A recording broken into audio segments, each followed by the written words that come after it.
good thing that I'm flexible. If you've been watching long enough, you know that my best move is to be reaching around, painting black targets on my back so the next stack finds me accessible. An open book if you're looking for a thread to pull. You might find your free time finally eventful, but as you pull and pull, just know that at the end of the thread you might not like what you've exposed.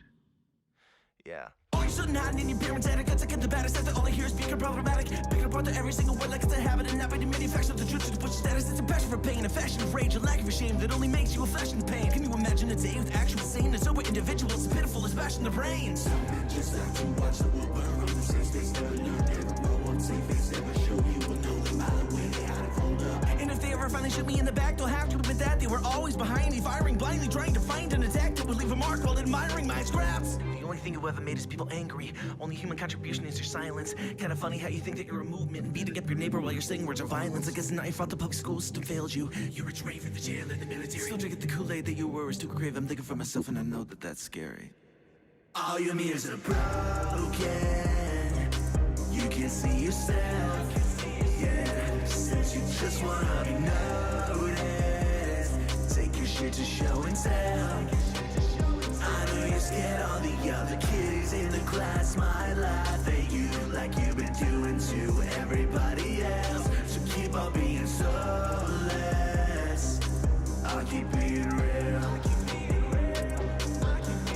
Yeah, I'll keep being real for the thrill of it. Always the kid passed up, and I'll never kick ball. The differences between you and me, I grew up in. I knew that I needed to get some balls of my own. So you can call me all the words that you want. That'll never change the way I see the world, cause you're of zero consequence to me or my family or my wife or my house or my life. All the things that I am that you want. How come my body's always acting out and talking about the problems that they're causing and the cash now with no intent to solve? Not compassion, pass all of the fabricated sad stuff, and all of us call self fascists. Yeah, I look so uncomfortable from your ancient shot to your trigger pulls. Your cocky name is copies on me, face all I'm about time. Y'all check my pulse. To be honest, I feel bad for you. Special extended education was just a tool for slowly chipping away at your brain and your wallet. Now you're more in debt and you're more of a fool.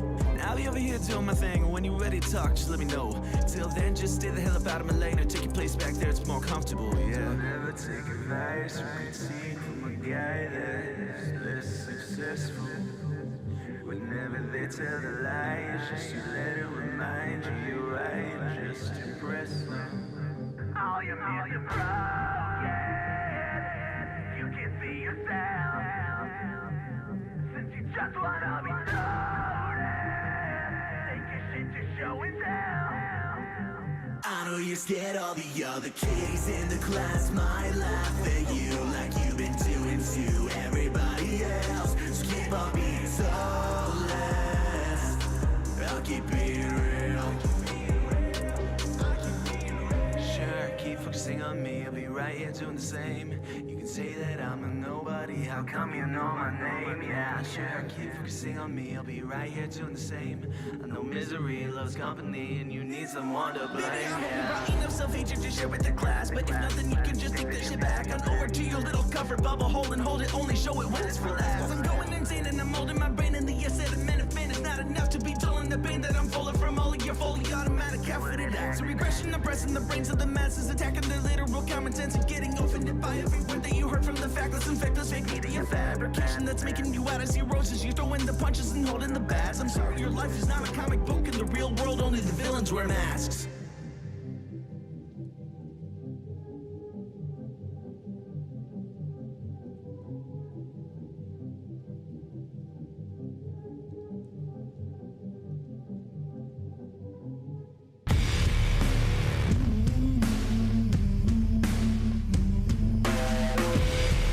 Ladies, gentlemen, boys, girls, people of all ages, shapes, sizes, and colors, welcome back to the least comfortable show on the web. It is another live stream, second of the day. Yes, it's been a very long time since we've done this, but when opportunity knocks, you got to take it. And we've got Shane Hazel on the show. We'll introduce him here in just a moment, but while people still trickle in slowly on their, what is it, Wednesday? I don't even know what day of the week it is anymore. I literally had to check. Wednesday evening. Thank you for joining us, and to the rest of you, get your asses in here. We're about to get going. Let me find my button, and let's get weird. Here we go. The following is a Goulash Media production. goulashmedia.net. Remember a simpler time when it was okay to be weird, have fun, and think for yourself? Well, those days are over. The art of conversation itself is dead. Sacrificed on the altar of divide and conquer and disguised as political correctness and spared feelings. I believe that unity can only come from truth, and that the only way to find truth is by exploring and embracing our valuable differences and having civil, open-minded, and uncomfortable discourse. Conspiracies, politics, religion, and all the taboo topics your family just praise you don't bring up around the Thanksgiving dinner table. We are here to literally change the world one uncomfortable conversation at a time. So if you're easily offended, put your big girl panties on and buckle up, Buttercup, because you chose to be here. I'm Dan Smots, you are the power, and this is The System is Down.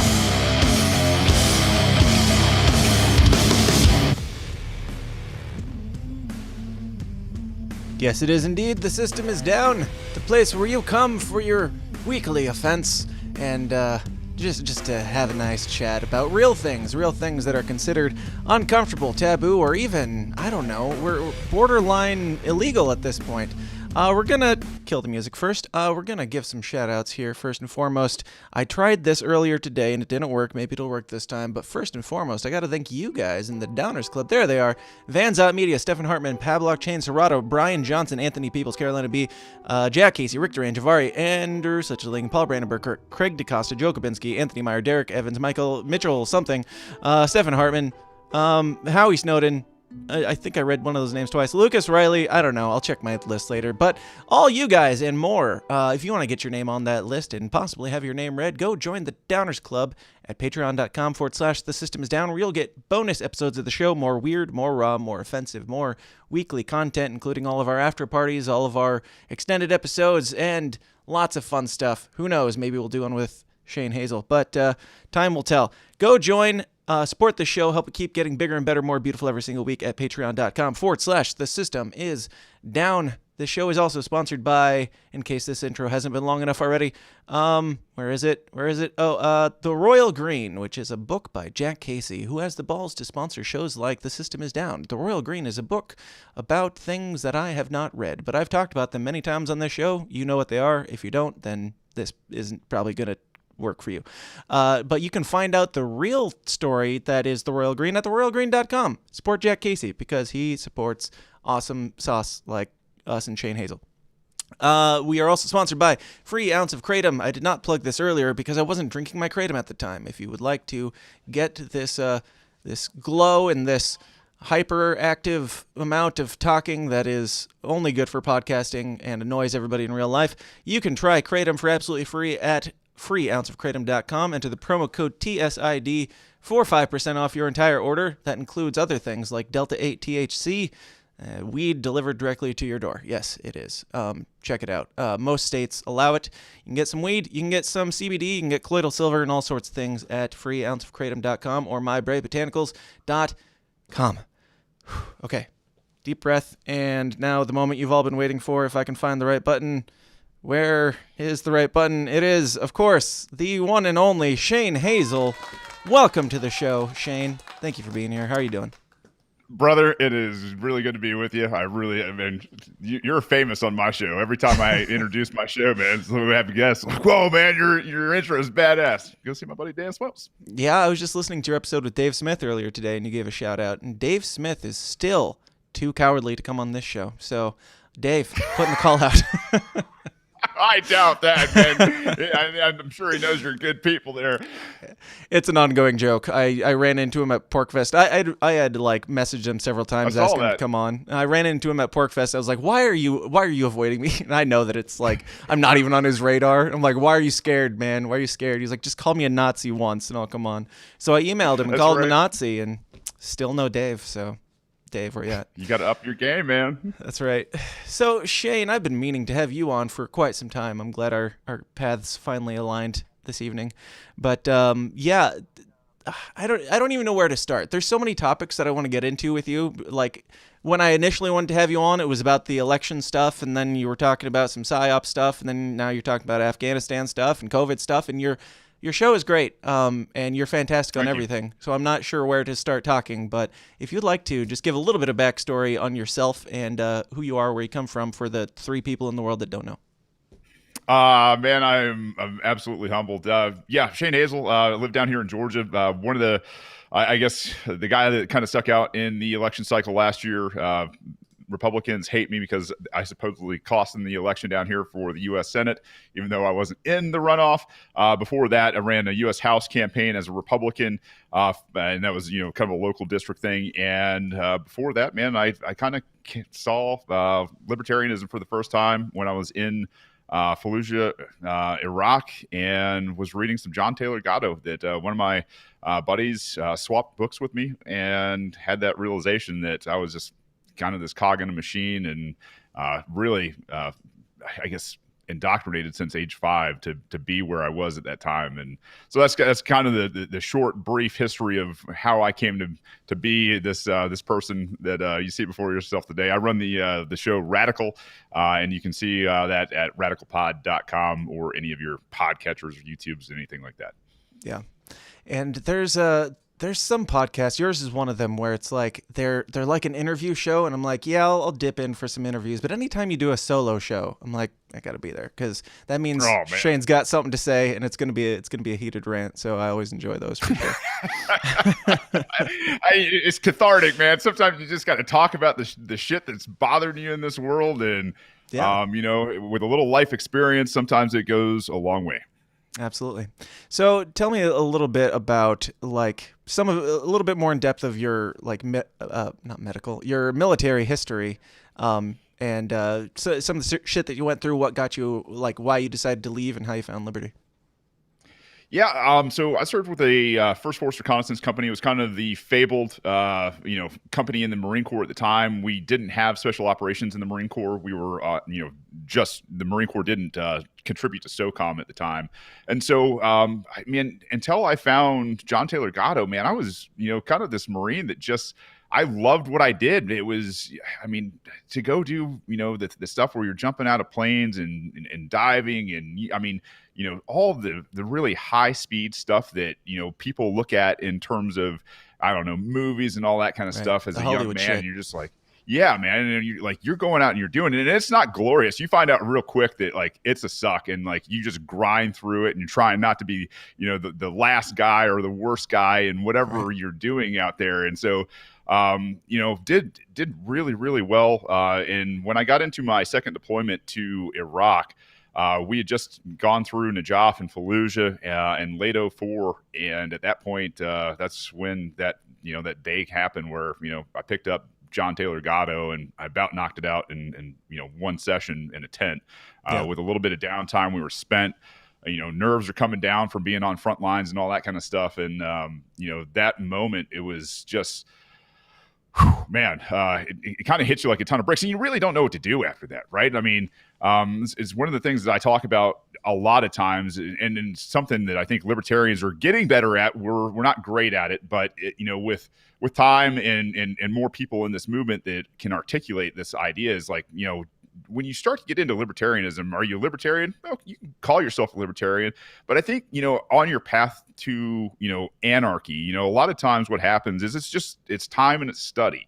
And to be proven wrong, to open your mind to the point where you're not trying to win conversations, you're trying to learn from whoever you're engaging with after a while. And, after a time, after you've gotten through, the mountains and mountains of literature and, personalities out there that, that comprise some of the best and greatest minds that have ever talked about freedom and, the right of conscience and association and all of these things that we treasure.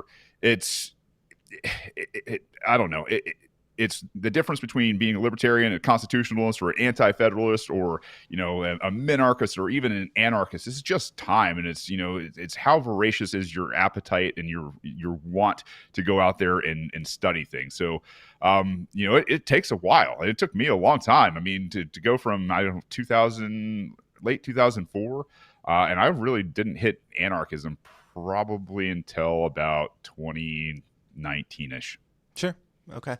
Yeah, it seems like a lot of people did. It seems, I don't know, I got into the liberty stuff during the 2016 election.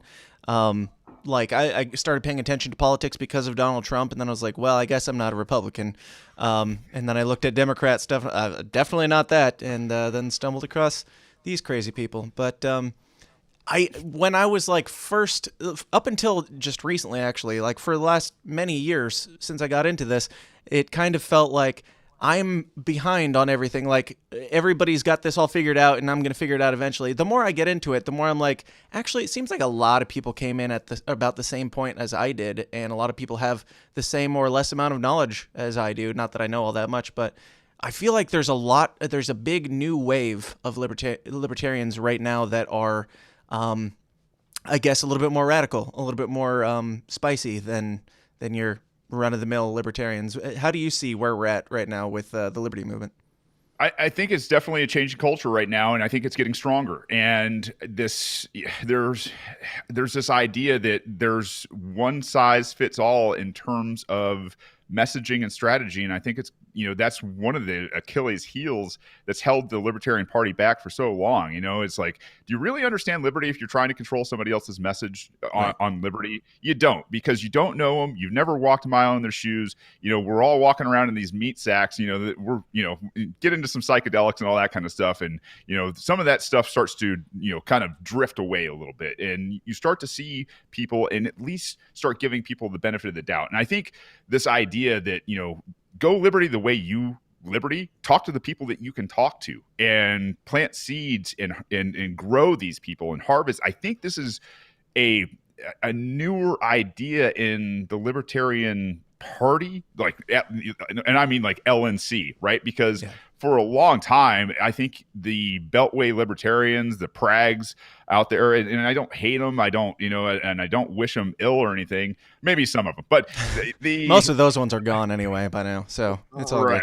good. Yeah, they've been diminished, and rightly so. I think they're starting the Milk Toast Party. Is that what they're calling? Start their new party that just goes with wherever the trends go. Yeah.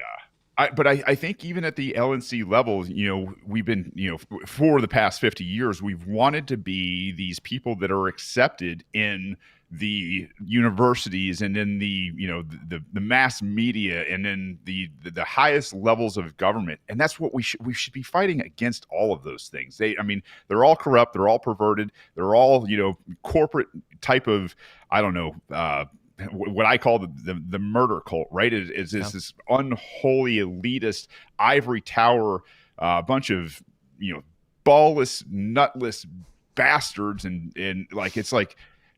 So you're saying your messaging isn't the government is too big, too bossy, too mean, too nasty. That's not what your message is? No, man. These people are murderers and thieves, and if we're not talking about them like they are committing crimes against humanity on a massive biblical scale, we're not doing ourselves any favor. And and people want that, man. Like, I mean, I got into this because I was that guy that was always looking. I grew up kind of looking at this guy, Neil Bortz, down here in Atlanta. I loved his show. He was a little hawkish, but at the time, like, I was still, rah, America and Star Spangled, whatever, right? But, I was like, why don't these guys ever run for office? They're great at articulation.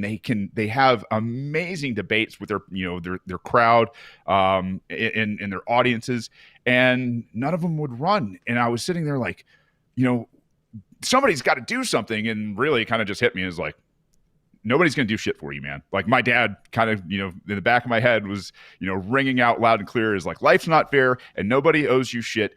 And at that point it was like, either put up or shut up and get in, and then that was it, man. And I'm kind of an intense person, I guess, to begin with. Sure. And so, you get involved, you take one step after another, and before you know it, here we are. And there's, we're changing not only the LNC, we're bringing people in, and we're able to grow people. And I think that's what's been sorely missing is the LNC for such a long time was like, well, this is who we are. And if you don't fit the mold, then fuck off, basically, in kinder words. But man, that's changing because those words are too radical for them. They would say it much more politely than that, while stabbing you in the back behind the scenes. That's right. I don't know. It's laughable. But it's kind of beautiful, and we've got people like Reason Magazine and Cato and people coming out and showing their hands. They're catering to these mainstream organizations that absolutely hate libertarians 100%, and they're going to, and a lot of our candidates as well, catering to that. Trying to get on the news for being proper that doesn't work because we're not proper. We're saying this whole thing is fucked. So and why are we going to be proper about it? They're creating like false binary choices. Right. They're going out there. They're giddy to go out there and talk about mandates, or say something to dumb as shit about the you can fight mask and vaccine mandates. I'm going to fight COVID-19. Right. It's like that sounds like you're Good all on job. board for mandates. Like, have you not read 1.0 and 1.1 of the libertarian platform? Like, if we don't own ourselves in this time and draw lines in the sand and say, hey man, if you progress, I don't care if you got a badge or a shield or whatever we're going to find out. Like, the whole fuck around, find out thing. This is where this is. And I mean, if I've got to be that messenger, fine. I really I stopped caring about what a lot of other people thought a long time ago.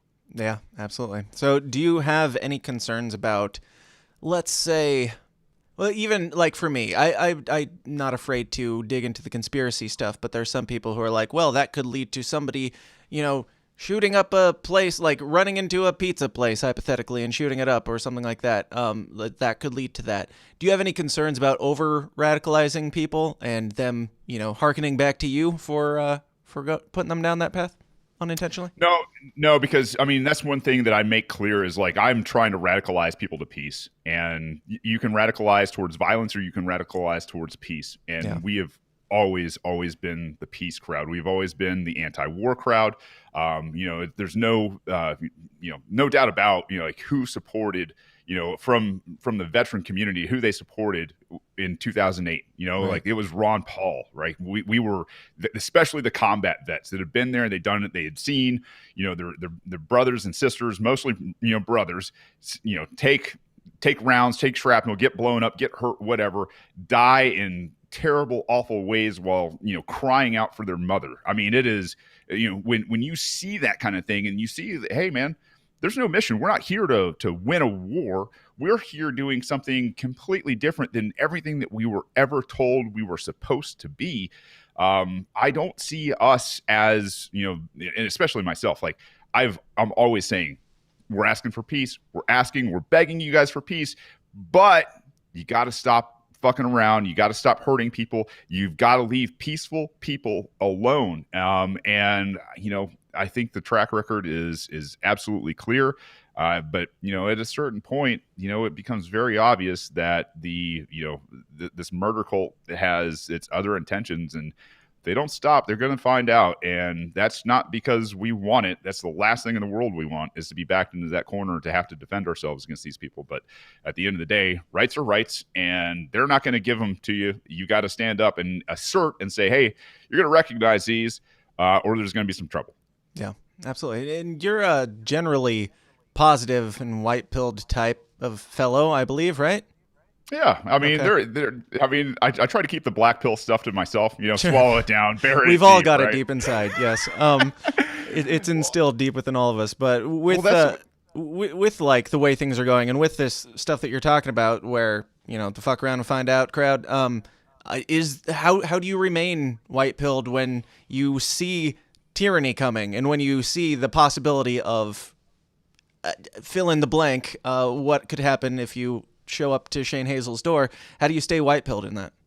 So it's one of those things where you have to just, I mean, there's work, right? Like there's literally psychological work that you have to do. You have to do you don't have to, but I recommend, and from practice, is a lot of meditation. It is being still and with yourself and without your phone and without distractions and looking at all that you have. And I think that comes from a place where, my next breath wasn't a given, right? It was, I am real thankful to still be, conscious in this meat sack, and I'm conscious to take this next step and to maybe live to the end of the day and maybe till morning, and to be able to reflect on that kind of thing and build that muscle, on a daily basis. It gives you something to just say, all right, man, life's not terrible, right? Like, it could be worse. I could be fighting and scrapping right now for my last breath, and I'm not. So I got a chance to do something positive, and to be able to take that and push it out there. And like, don't get me wrong, man. There are some times in my personal life, especially as name recognition grows and you're getting attacked and everything from every which angle. It's sometimes it's hard. Sometimes you can get depressed and tired. But at the end of the day, man, you just keep doing these exercises. And if you look at where we're at in history right now, this country has always been a prison. For somebody, this has always been a prison. Yeah. And they didn't get it right. They did some good stuff, but they didn't get it right. And what I see now is this awakening, this revolution, this fire, this immutable truth of people that are standing in this fire.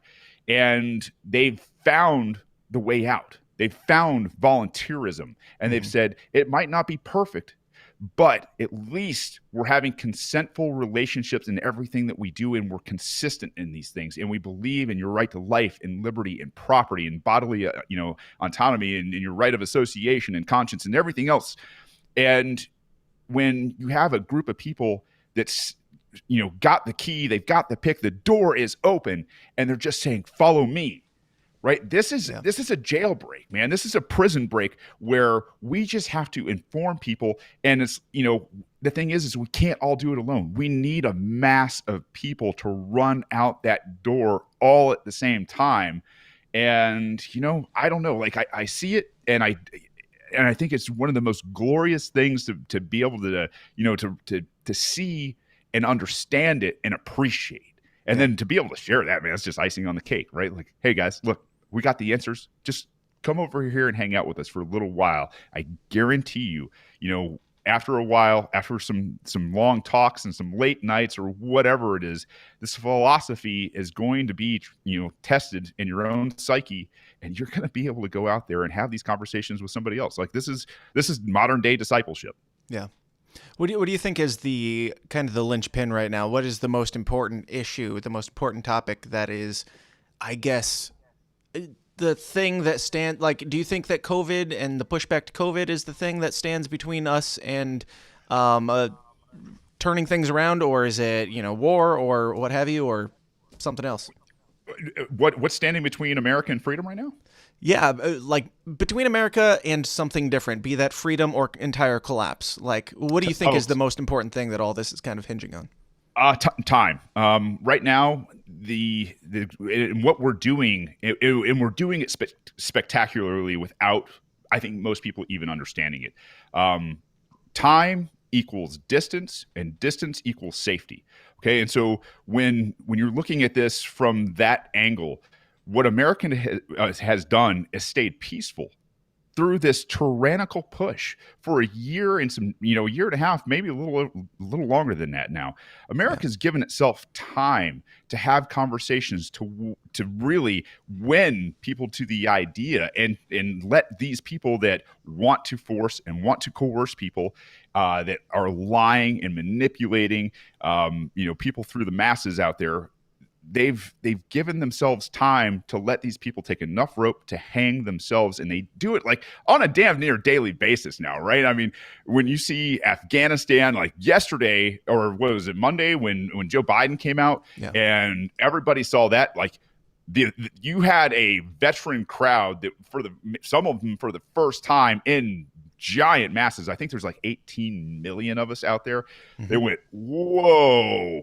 We did all this shit for nothing. Mm-hmm. Like, that's a huge deal. You have people who have gotten vaccinated once, twice, that have been told that they might have to get boosters for the rest of their life, that, 2 masks, instead of 1 mask, 3 feet, not 6, here's a pass to New York City. Like, and now you're seeing, like, even, I don't know, the minorities out there going, whoa. We're like some of the least vaccinated people in these urban areas. And you're saying that you're going to be able to discriminate me? What kind of ivory tower bullshit are you talking about right now? Yeah. Right? But voter ID, that's where we draw the line. Yeah, that's too difficult for people to get. But everybody has to be injected, even minorities who are the least likely to get injected with vaccines. Joe Biden even said so on his last town hall thing. He was like, "Oh, your people, they were like used as guinea pigs." Like, exactly. Would like exactly. I think this is such a moment to behold, and it's just, hey, people, be peaceful. Yeah. It really requires almost nothing from you to be peaceful and keep pointing things out. Yeah. They can't stop it. The truth is leaking through as much as they're censoring people and deplatforming people and unpersoning people and othering people. Like, all of their shit and their MO is falling on its face. And the more people that, this happens to, is just like, all right, now what? Now where are we going? And I think that's our biggest hurdle right now is, where are we going from here? Yeah. It's got to be something completely polar opposite to what these people are. And it's not Democrat, it's not Republican, it's not left, it's not right. It is authoritarian and it's libertarian now. And I think people have, I'm not saying figured it out, but I think people are waking up to that. They're getting there. Give them a little bit more time. Yeah. Time. Yeah. So you mentioned, with the war being for nothing. And our episode that we did earlier today was actually titled "Your Children Suffered and Died for Nothing." #NeverForget. And it's like it stings, but it's supposed to, because we should not forget this. And remember that when we're talking about COVID stuff, like, your children are suffering. Your children are having to get vaccinated and wear masks because elderly people might die. It's like we're sacrificing the young for the sake of the old, or we're sacrificing the soldiers for the sake of just God knows what. Let's talk some more about Afghanistan. Did you watch Biden's address the other day? Yeah, actually, my last show that I released late last night is all about Afghanistan. Went through his speech and kind of went through the highlights of the entire thing and addressed it. I'm not going to sit there and say it was a totally great speech. If you want to hear it, go. I think it's episode 142. But at the same time, there was some things that were, he hits on some truths, and then in the same breath, we'll tell a lie or go backwards or whatever, right? Like, oh, this is the end of operations, and we couldn't ask for more generations of American sons and daughters to go over there, but we're still going to fight the war on terror. And you're like, what the, like? While we call libertarians terrorists, by the way, and 50% of the country, if anybody voted for Trump, they're terrorists. But we're keeping the war on terror going, bringing all the troops home. You put the math together. That's a great point too. And this is a feather for the Libertarian Party. When John Brennan came out in January of this year and started talking about what the threats to America were, what America's greatest threats were, and last and not least, out of everybody that he named, and then he lumps in and libertarians. Yep. This was an absolute turning point for the libertarians in this country, because until this point, take it from a guy who's run multiple campaigns on liberty and been completely blacked out of media, blacked out of polls, and blacked out of debates. So they had to acknowledge they could no longer ignore libertarians in this country that are calling for peace. Right. On national TV, the guy that used to run the deep state came out there and said, these guys are our threat. I mean, that if that is not a soundboard and just a complete admission of who these people are, man, like, I don't know what is. Yeah, that's what I said. It kind of, like, it's frightening and also a little bit, I guess, promising, because it's like, how do you know you're over the target? Well, they start making up shit about you. They start, they start backpedaling everything and calling you terrorists and stuff. That's how you know that you might be on to something. Not necessarily, because I don't think the people on January 6th were on to something. They might have been on something, but they Budweiser. Yes, they were. No, that's too classy. It's probably the Natty Light or whatever. But Break the Bell podcast, which is actually my brother's show, says, does Shane think the Afghans were better off before we went and liberated them? Quote unquote, liberated. You use the quotation parts perfectly. Yes. How do I think the Afghans were better beforehand? Here's the thing, man, is the Afghans are, patient people. And I say that because they just kicked the shit out of two, superpowers in the world, the Soviets and then the US, right? Like, if you're looking at how to run a country in terms of defensive warfare, boy, I make the case all the time that, anybody that thinks that they're going to invade America has got another thing coming. I don't care if we've got a national defense or not. You know what I mean? Like, but no, I mean, are they better? I don't know that they are, brother. I think that a lot of stuff has happened. A lot of, it'll come back. All right, cool. That's my 30-second mark. That's how I keep time here. That's right.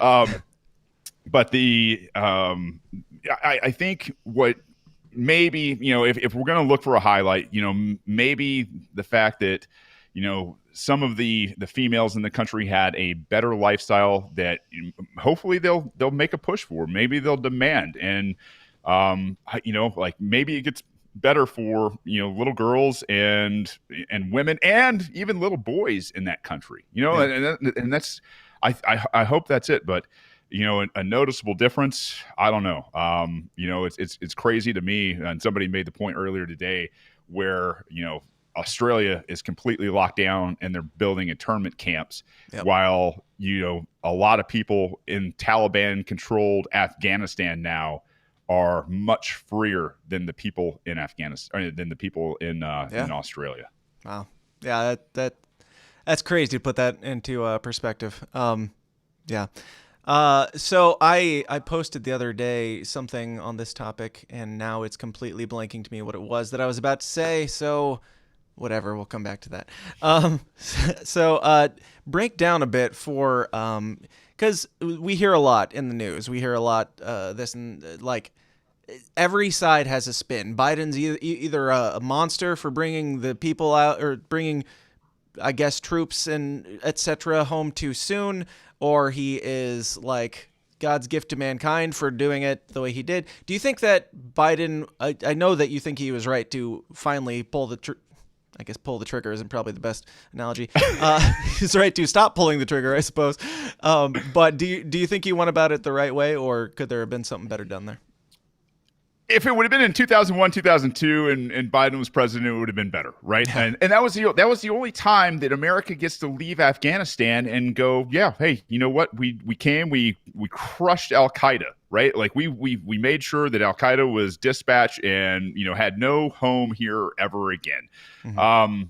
After that, man, if you look at it all makes sense from a executive point of view. If you are the chief executive of the United States of America and you are in charge of the military, at some point, George Bush, had he pulled out after, what was it, 2007? At the end of 2007, it's still an awful mess. Yeah. And so he's going, you know what? I've already got, a pretty bad track record. Let's not make it even worse, right? Let's not hand Barack Obama a silver platter, not that they're on different teams or anything, but like, his own legacy and his own hubris, he didn't do it. Barack Obama got into that position, and what's he want to do? He wants to win the next time around, the next 4 years coming up. So if he has a debacle leaving Afghanistan, is he going to get reelected? No. So he wins. He goes back in. He's doubling down on all this kind of stuff in Afghanistan. You have troop surges and everything else. And when that happens, is he going to pull out at the last minute? No, he's going to hand it off to Donald Trump. Yeah. And Donald Trump inherits it. Same damn thing. He talked about it in 2011. I think he talked about it in 2009, talked about what an awful waste it was. And he wanted to win re-election. Yep. Biden, out of all the people, George Bush, president for 7 years, Barack Obama, 8 years, George Bush again. No, Donald Trump, 4 years, and then Joe Biden in 8 months says, "This is it.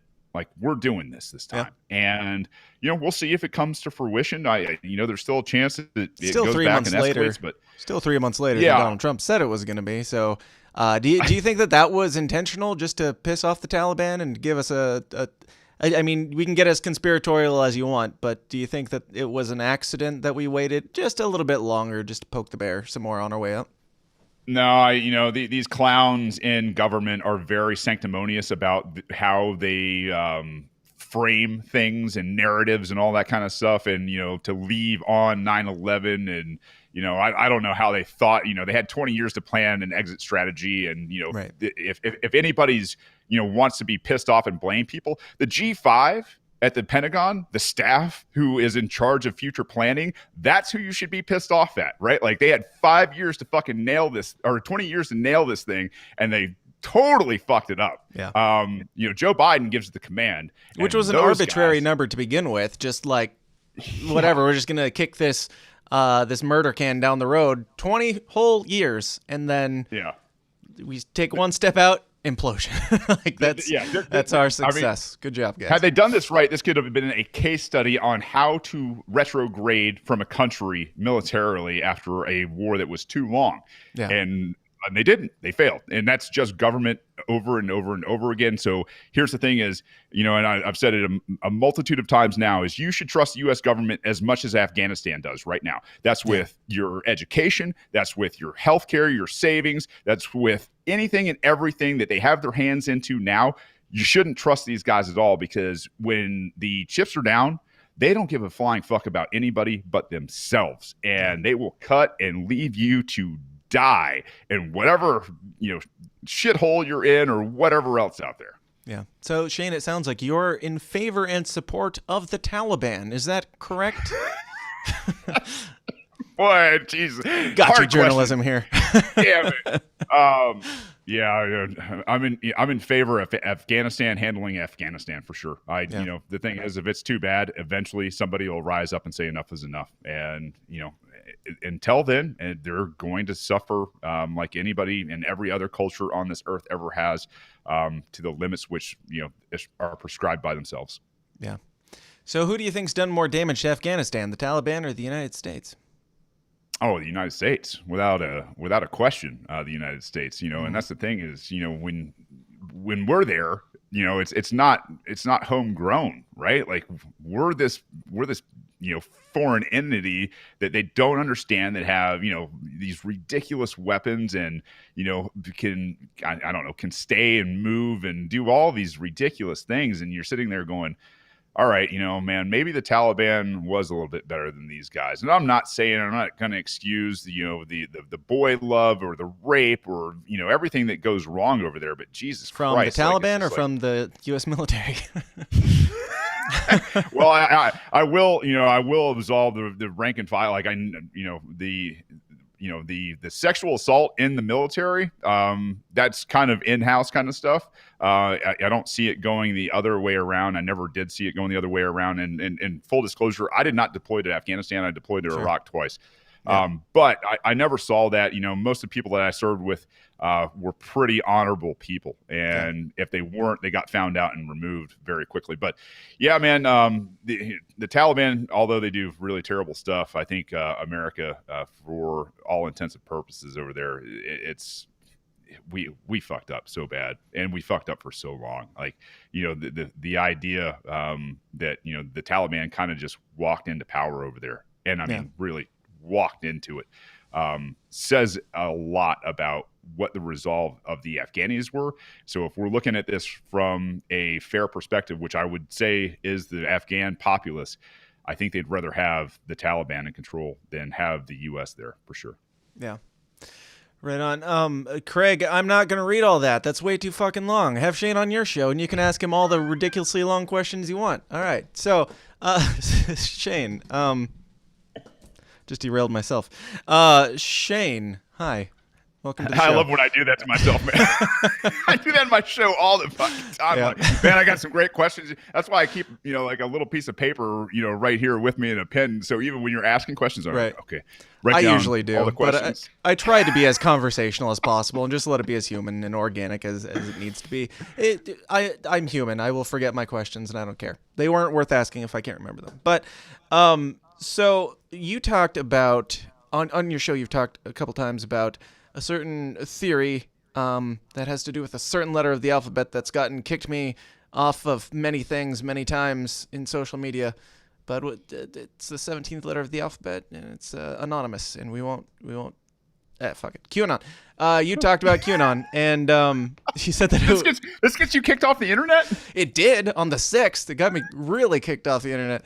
But I'm sorry you got kicked off of that, man. It happens. It happens. But yeah.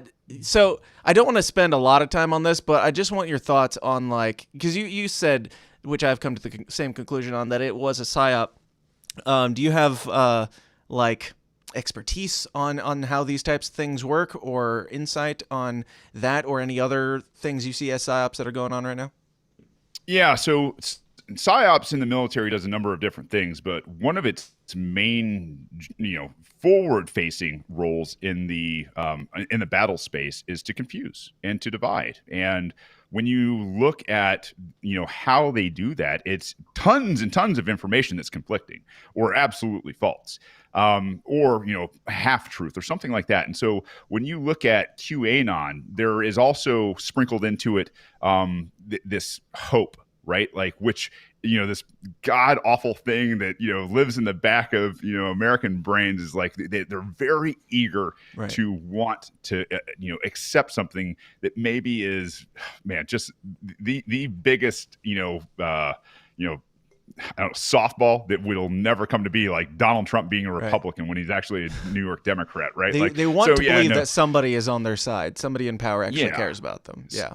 And it's always a future date too. Like, and the goalposts are on wheels. They move. Then all of a sudden you're playing a completely different game where they switch gears and say, "Oh, that was the most important thing, but look over here now. This is now the most important thing." And they have this, it's not backed up by anything in terms of it's not substantive. It's all hearsay. It's a lot of happenstance. I mean, whatever they can do. Wherever they see it working too, right? Like if they see something that works, they lean on it, and then they will prolong it further and further and further down the road. And I mean, golly, if that doesn't describe QAnon to an absolute T, I don't know what does.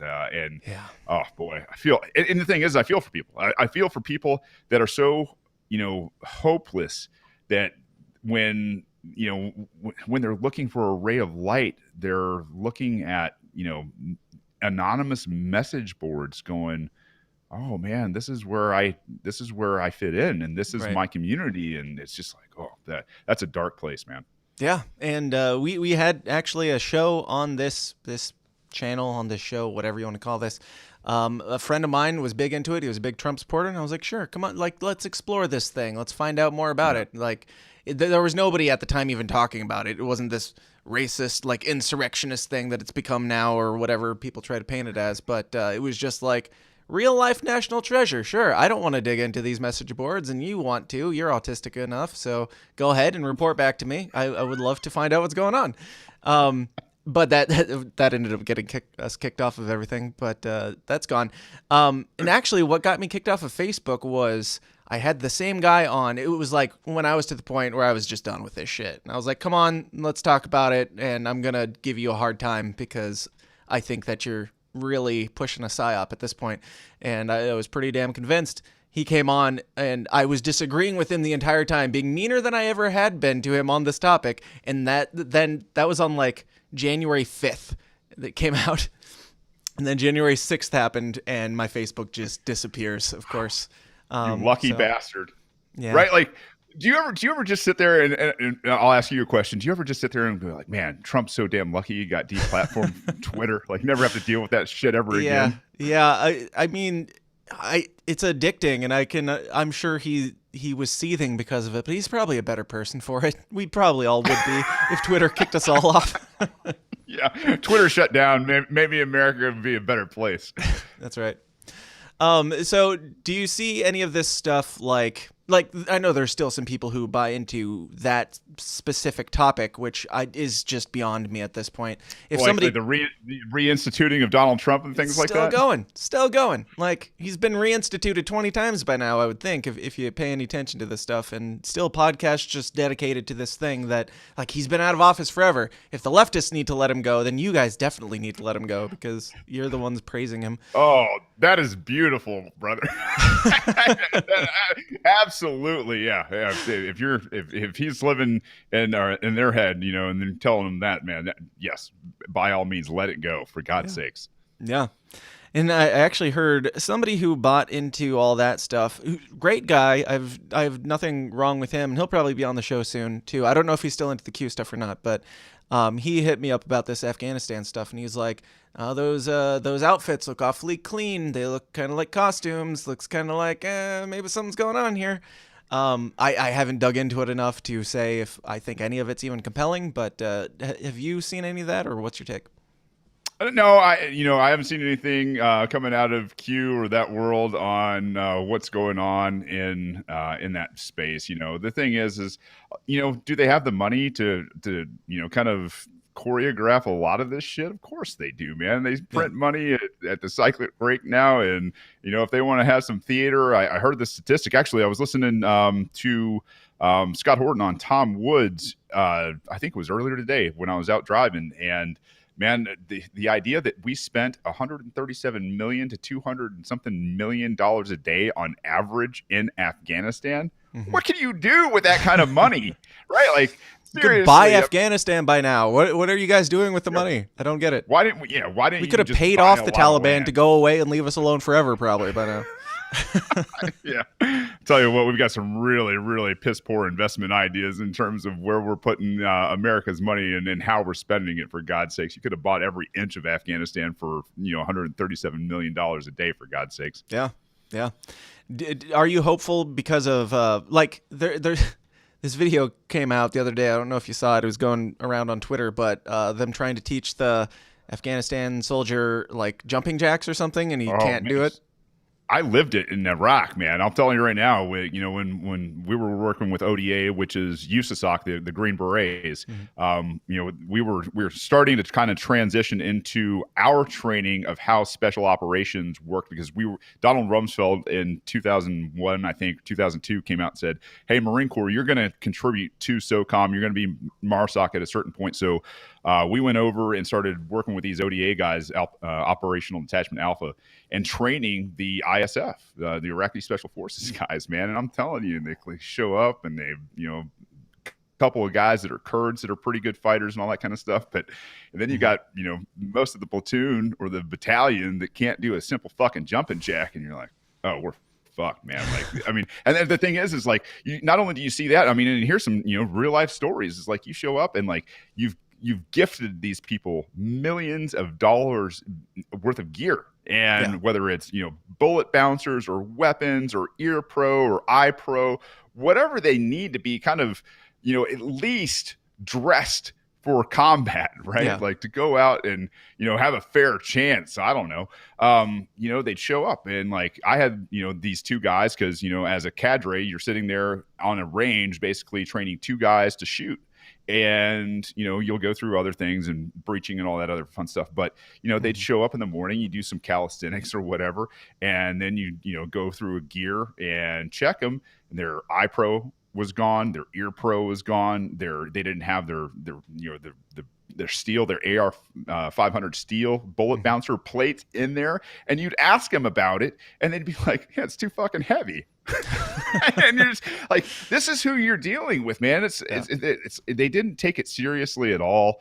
And at the end of the day, you're just like, God, man, like what the fuck are we doing? We're wasting our time. We're wasting our lives.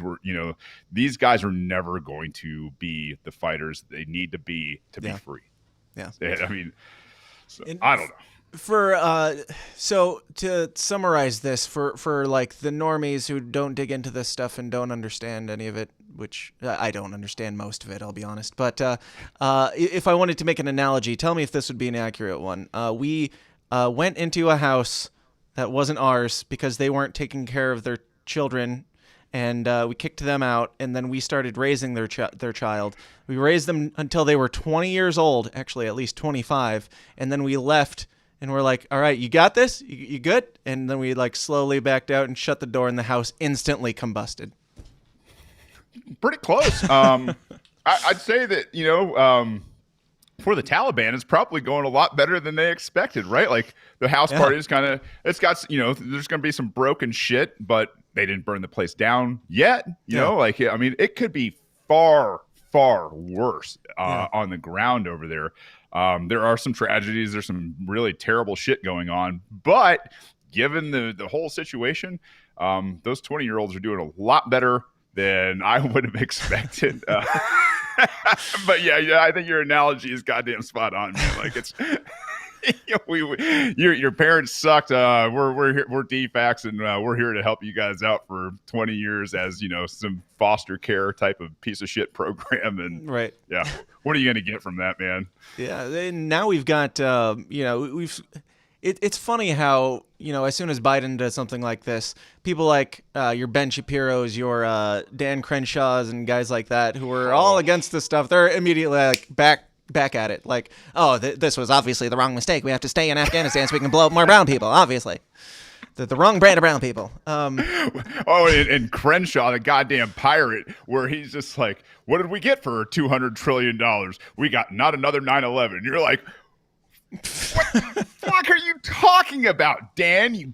I mean, that's the thing is like, for that guy to be a Navy SEAL who probably lost men, like he was I guarantee, I think he's an officer.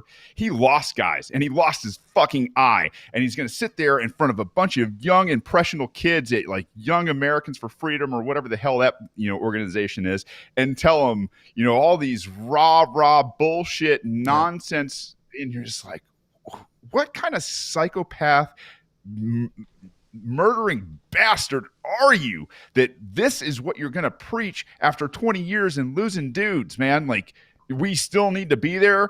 Right. You're out of your damn mind. Like, are we going to get attacked? Probably. We've pissed off a lot of people around the world for a long time. And he says, we not have another 9/11. Well, yeah, okay. That was kind of like the holy grail of terror attacks, right? Probably aided by our own government to some extent.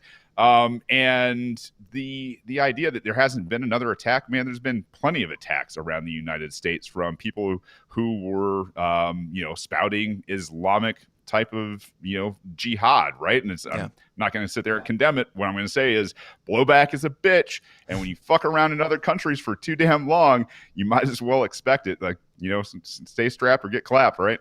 Yeah, absolutely. And that kind of brings us full circle back to your campaign, because one thing that libertarians do a lot of is bashing on leftists, and rightly so. But one thing that they don't do quite as much, which Quinones. Very good. Yes, he's walked me through how to pronounce his name more than once. But Pete Quinones, whatever. Quinones. Pete QAnon was he radicalized me a bit when he went on somebody else's podcast recently. It was like an anarchist Christian type of show, I guess. And so he was more like leaning into pushing back against the right. You took a bunch of shit for losing this election for the Republicans down in Georgia. Do you want to talk a bit about that and why it's important to not just kowtow to the Republicans either? No. Yeah, I'll talk about it first. I'd prefer to never speak of it again. ever again.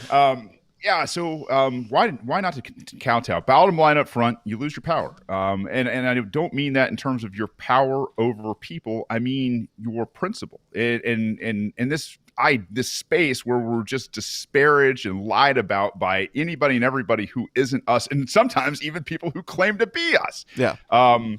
You go in with a certain set of principles, and if you push it to a runoff in a huge race, this is a fairy tale race to be involved in, right? So to be able to push it into a runoff and then have the country looking at you, and to have Senators Mike Lee and David Perdue and Rand Paul, come out of the woodwork and start talking to you, that right there is where the libertarian movement is. And I'm not saying, that we should ever strive to be in power. If libertarianism ever takes off, the most power you should probably ever seek is maybe a city council or commission or something locally, or a sheriff position or something like that. Yeah. But yeah, man, they came to me groveling, and I gave them every opportunity. I said, hey, man, I got 115,000 votes without spending a fucking dime on this race, right? Like, unheard of. Yeah. And you want to come sit in front of my audience? You want to come, dangle a carrot in front of them? You want to even come lie to them? Come on, man. I'm going to give you the opportunity to have an hour to talk about things maybe that you could push for them. And, Mike Lee called me, and I told Mike Lee, hey man, I really appreciate a lot of the stuff you do. You're not, like most people up there in the Senate.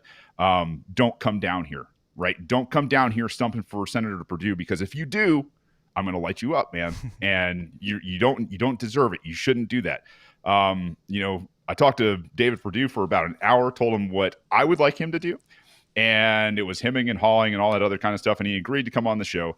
And then they send in the sacrificial goat, Rand Paul, right? And boy, man, Rand Paul came on my show, and it was, it was a fun conversation for me, because I was like, hey, dude, tell me why I should, be giving this guy an endorsement. And he gave you all the canned shit. I heard it. It was weak. All he could do is tell me is like, I'll have more say as Rand Paul, and this guy still sucks. And I was like, thanks, Rand, for playing. Thanks for saying, that the Republicans and Democrats are absolutely no different, but maybe, this much different. And it's like, cool, right, man. Like, I'm going to sit here and say, no, fuck you both, until you come and really come to the table. You're not going to get any type of endorsement from me. And if you want to say, fuck the Liberty crowd, well, I guess you're going to have to deal with the ramifications for that. You have to talk to your father about that one, sir. The next 6 years, right? Yeah, and it's interesting, because when election season comes around, everybody plays team sports, and no matter what the person's for, team sports.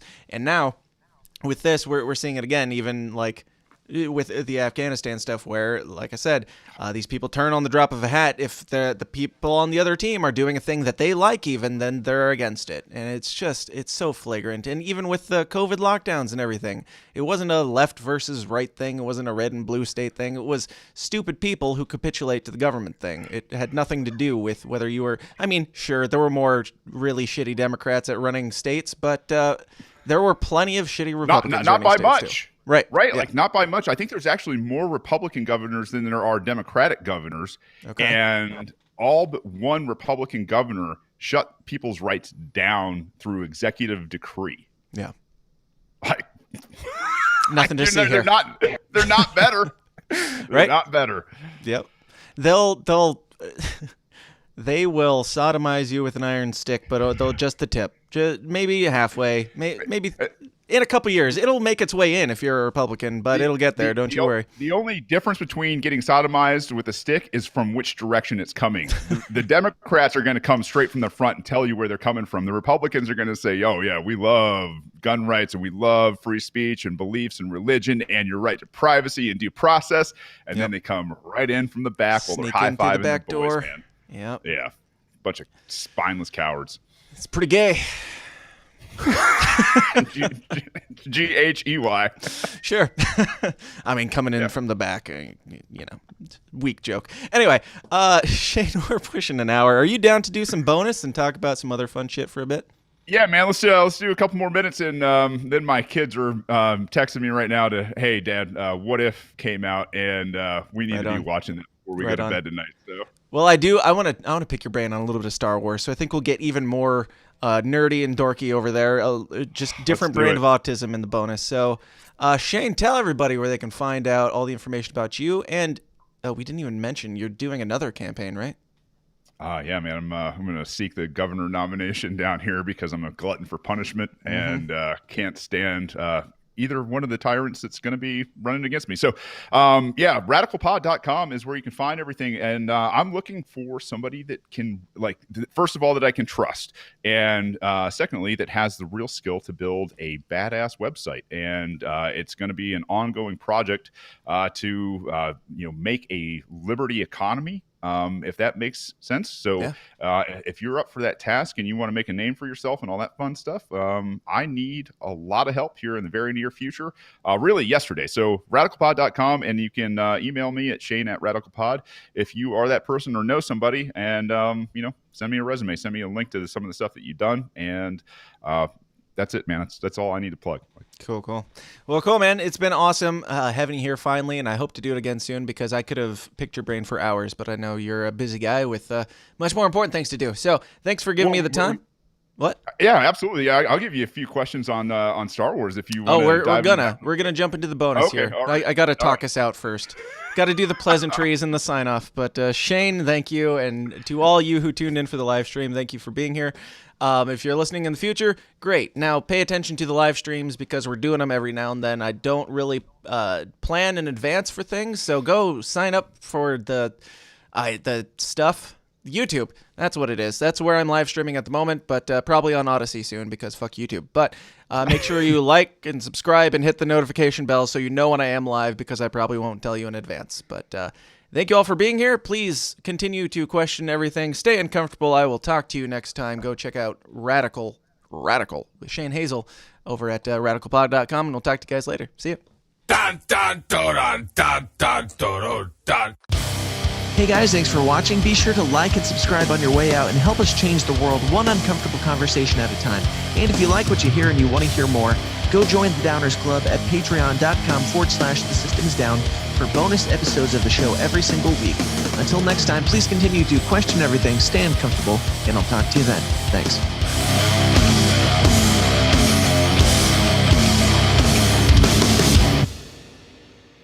This has been a Goulash Media production. goulashmedia.net. This concludes our broadcast day. Click.